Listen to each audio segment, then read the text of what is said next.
ఊరందరిది ఒక దారి అయితే ఊసుకంలో ఇంకో దారి అన్నట్టు చేస్తున్నారు ఏపీ లీడర్లు.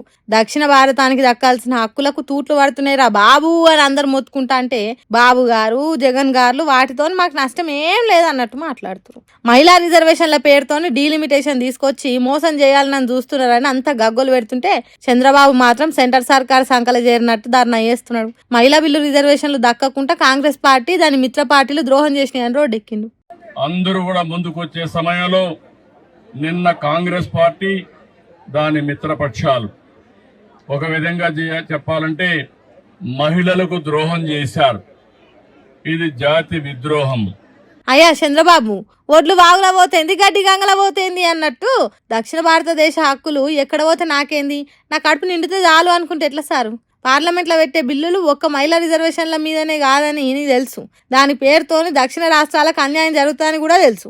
అయినా ఏ రోటి కాడ మాట ఆ రోటి కాన్నే అన్నట్టు ఇప్పుడు నీ అధికారం కోసము బీజేపీ పార్టీల మేర్బాని కోసము వాళ్ళ మోసంలో భాగమైతే ఎట్లా సారు? తర్వాత తరాలు నిన్నేమని దలుచుకుంటాయి సారు? మోడీ సార్ కంటే నువ్వేమన్నా తక్కువ అనుభవం కలిగినోనువా? దక్షిణ రాష్ట్రాలకు బాగా ఎంపీ సీట్లుంటే మీరు ప్రధానమంత్రి కాకపోదువా? ఎందుకు సారు అన్ని నీకు తెలుసని ప్రజలకు తెలిసినా కూడా రోడ్డెక్కి ధర్నాలు చేసుడు? బాబు సార్ పరిస్థితి ఇట్లుంటే జగనాల్ సార్ లెక్కలు ఇంకో తిరుగుని. మహిళా రిజర్వేషన్ బిల్లులు అడ్డుకున్న వాళ్ళు ఏం సాధించిండ్రు?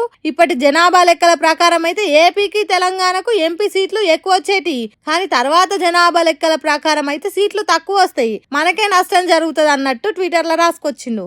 అయ్యా జగనాల్ సారు, నష్టము ఎట్లా జరుగుతుంది ఎప్పుడు జరుగుతుంది అనేది కాదు. దక్షిణాది రాష్ట్రాలను ఏలిన సీఎంలు జనాభాను కంట్రోల్ చేసిండ్రు, ఇక్కడి రాష్ట్రాల ఆదాయం పెంచిండ్రు, జనాలకు చదువులు చెప్పించిండ్రు, సెంటర్ సర్కార్ చెప్పినట్టు అన్ని కంట్రోల్ చేసుకున్నాం. 6 ఏళ్లు మీ తండ్రి రాజశేఖర్ రెడ్డి ఉమ్మడి ఆంధ్రప్రదేశ్ రాష్ట్రాన్ని ఏలి అన్ని తీర్ల మంచిగా చేసిండు. నువ్వు కూడా 5 ఏళ్లు ఏపీని ఏలిను. ఏదో ఒక పద్ధతి ప్రకారం రాష్ట్రాలను డెవలప్ చేసుకున్నాం. అసోంటప్పుడు కష్టపడ్డది మనం, ఖర్చులు చేసేది వాళ్లకు అన్నట్టు దేశంలో పరిపాలన జరుగుతుంటే దాని మీద మాట్లాడకుండా లెక్కలు చెప్తే ఎట్లా సారు?